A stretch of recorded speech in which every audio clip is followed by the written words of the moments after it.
What's up, everybody? Big Herc 916, getting down fresh out. You know how we do it over here. Hit that like button, hit that subscribe button, represent. Go to freshoutseries.com, pick you up some merch, and wash that ass. I'm here with the homie Lil John, and we kicking some game, man. And he's, came down so we can get this interview in. I really appreciate him taking the time to come out from Oakland.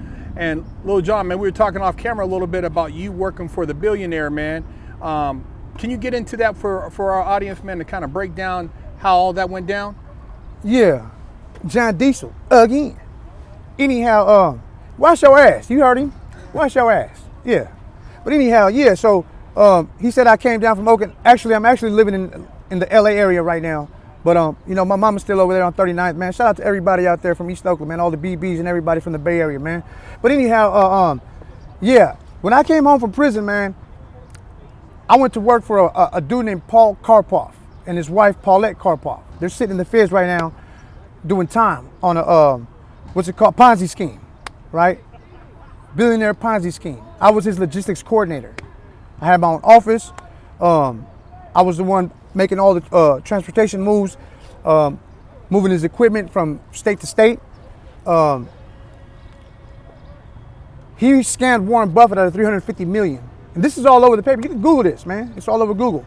He had a DC Solar car, was a NASCAR car. I remember DC Solar. DC Solar, yeah. They got a driver named Brennan Poole. He was the driver. I got pictures with him. I hung out with him. I went to parties with him. I knew these people, right? Because I was working in the corporate side, inside the main building of the corporation. I was in the office. I had my own office. So I was given instructions to do certain things. I had $100,000 a year salary, you know what I'm saying? And I seen most of that because I was out there doing my thing on the street. So all that was stack money. Saying, but yeah, he got convicted, man. He got convicted for the Ponzi scheme. They took about 100-something cars from him. You know what I'm saying? He was doing what is called a Peter Pay Paul type thing.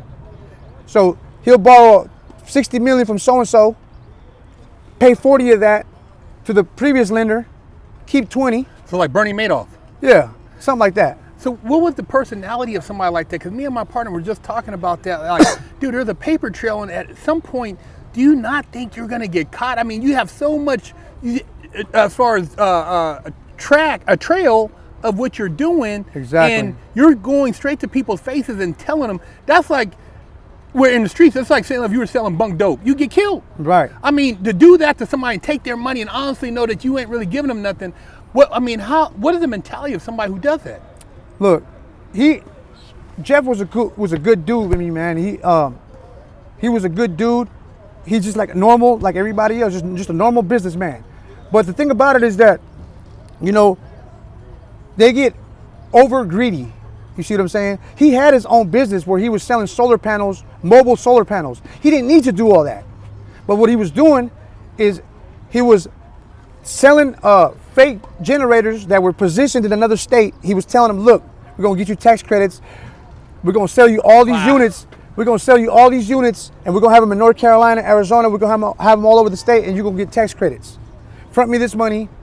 And I don't want to go into detail about it. Yeah. But all the managers that were there, all of them got indicted. I walked away from them like 6 to 7 months before they got cracked. You know what I'm saying? Because I got in an argument with the wife. I got in an argument with Paulette, his wife. I was in the office, and he comes marching down. He's like, hey, man, why are you talking to my wife like that? I said, bro, man, because she's talking to me crazy. You know what I'm saying? So it was work related. You know what I'm saying? So we ended up getting in an argument. So he pulled out his wallet. I thought he was gonna pull out a gun because he went like this, but he pulled out a nice fat check, and he sent me on my way. And that's where we parted ways. You know what I'm saying? And I remember talking to one of the managers when I was leaving. I was like, look, man, this company's gonna fall, man, just because how they're sloppy. They're getting sloppy. Not only that, they weren't believers in God. I remember one time during a company meeting where all the managers would get together. She said, Paulette, she said, I don't want no religious material, anybody hanging crosses or bringing Bibles or having Bible talk or a conversation about God or anything about that. I don't want to hear none of that. Because God's not here. He's not running this. I'm running this. You know what I'm saying? She said something along those lines. You know what I'm saying? And that's like, when I heard that, I was like, wow. You know what I'm saying? Like, whoa. You know what I'm saying? It kind of touched me a little bit. You know what I'm saying? Because I'm a strong believer. You know, I'm religious. Even though, you know, I deal with the Santa Muerte and you know, a couple of other things. You know, I don't want to get into all that, but when she said that, it kind of like made me look at them differently, man. And so did you see this coming? I mean, was it something that you could have forecast, or you just kind of seen like something just ain't adding up? No, I didn't. It didn't seem like police was on them. Police had to be on them. The feds was on them. Oh. The feds was on them for about a year or two, because they had Okay. been running for about 10 years. And I worked with them for a few years, man. And I knew they was getting down. They didn't let me in on the information. I found out on my own. Oh, okay. Because I was doing the transportation of the units, the mobile solar panels. My job was to get them to their destination, right? Wow. And but you know, snooping around and looking around and being tight with them, you know, I got to find out what was going on. And then you know, I don't know if they felt like I was a threat, because I did have a lot of influence in the company. A lot of the workers in the office would come to my office and talk to me. So I don't know if maybe they start disliking me. I don't know what happened. The problem is I ended up getting an argument with her, and that was that. I didn't see it coming. You know what I'm saying? They got busted on their own, because they was. How do you get Warren Buffett for $350 million? Man, he told Warren Buffett, look, man, invest in my company, and you're gonna see this profit. And simple as that. And Warren Buffett, knowing, you know, the kind of money he got, I seen him. I was there when he walked into the office. I seen it, because he had his own DC Solar office in Benicia, California. I had my own office right by the entrance, so I could see when all these European businessmen were coming from Europe, France. Wow. He had businessmen coming from all over the place, man. You know what I'm saying? So I would see, because my office was right in the front. I got pictures on there. If you want them, I'll give them to you. I'm gonna do a video on this on my channel, talking about this story, right? But he got busted on his own, man. You know what I'm saying? He started getting sloppy. He started doing things incorrect. You know what I'm saying? How were the corporate events? Like, was it really extravagant? Like, do you see this like this balling out of control? Balling out of control. Like the parties. I mean, going Yes. to like the like when you guys had the banquets and stuff. Was it crazy? It was crazy. Pitbull coming to doing a personal concert for like 50 people. You know what I'm saying? Getting 100 people suites at the Mandalay Bay in Las Vegas, taking everybody to NASCAR races. You know what I'm saying? They was doing it big. For Christmas, they would give $4,000 to $5,000 bonuses. I got a few big bonuses from them on Christmas time. You know what I'm saying? You know, hey, all good things come to an end. What would you say is like the major factor or the biggest thing that you notice between somebody like that was balling on that level and the corporate side compared to a balling ass street dude? Man, because I didn't deal with a bunch of them too. You know, rest in peace, Mexican Mike. He was a legend from the Bay Area. You know what I'm saying? Fat Tone and Goyo. You know what I'm saying? They was big time ballers. They're dead too. And I knew them. So, and I've dealt. I've sold dope on the streets for big time drug dealers, man. The Camacho brothers, man, cartel linked, man. You know what I'm saying? But I don't want to get into my situation with them, but it's almost the same thing. It's just that you're not dealing with people in suits all the time. See, with them, in the corporate, on the corporate side, that's why I say corporate thugging. You know what I'm saying? I used to call myself like I was corporate thugging, because I was sitting in the corporate office, but I was thugging on the side. You know what I'm saying? But the question was, how do I see the difference? It's almost the same, because you're dealing with a lot of business-minded people, but in the drug world, in the street world, that's your life, man.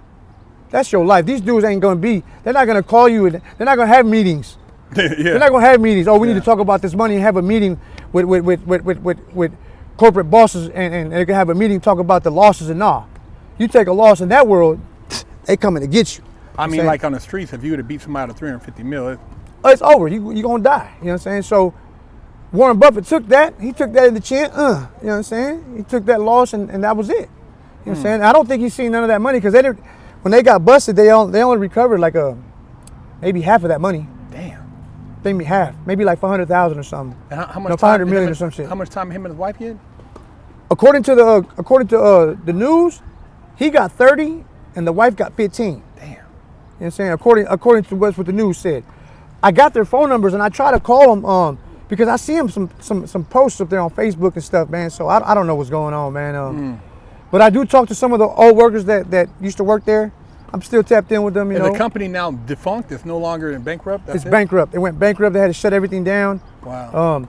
I remember doing movies for them down in Cabo San Lucas and taking stuff down to Mexico on the transportation side. Like they would move furniture, you know what I'm saying? Big time, expensive as stuff coming from Europe and China, stuff that's imported to the U.S. and then I would have to get it transported out to Mexico.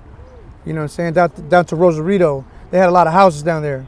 In retrospect, working for somebody like that with the game you got now, is there anything you would have done differently as far as like taking advantage of any opportunities that maybe you look back on now, or? Well, I did take advantage of a lot of opportunities because I learned a lot about the transportation industry, and that's what I do now. You know what I'm saying? I got a couple semi trucks. My girl do. I'm her co-worker. You know what I'm saying? She the boss. You know what I'm saying? But I learned a lot, and I had been working in the corporate world before that. I used to work for a man named Jasdeep Singh out of Tracy, California. He's a multi-millionaire. I helped him grow his business. You know what I'm saying? I used to work in his office, and when he only had like a few trucks, he's got over 400 trucks now. You know what I'm saying? But I learned all that because my father was a truck driver, and I used to see my dad booking loads and using a phone or a pay phone. You know what I'm saying? Before the cell phones came out, there was none of this stuff where you could do everything on the phone. My dad used to struggle to keep his truck moving on the pay phone. You know what I'm saying? And doing stuff in person on foot. Now you can do everything over the phone. You got a phone, you do everything. You know what I'm saying? But so I watched my dad do his trucking thing and transportation stuff, and I used that to my benefit when I started working for these dudes, because that's what they utilized me for, was to keep their trucks moving. Okay. That was my job, was to keep the trucks moving, transportation, logistics. Okay. But I still do that now, you know what I'm saying? So I did learn a lot, and I don't regret having left from there because I'd probably be in jail had I been there when they came. Yeah. When the police come hitting, they snatched up all the managers. I was a manager there. Oh wow. I was a logistics coordinator. All the managers got all indicted? the managers got indicted. All Damn. of them. You know what I'm saying? So, you know, that shit was crazy. Hey, there you have it. Big Herc 916 getting down fresh out and Lil Jon. You tired of smelling like stanky butt, funky armpits? Wash your ass. Go to FreshOutSeries.com and pick you up a bar of soap.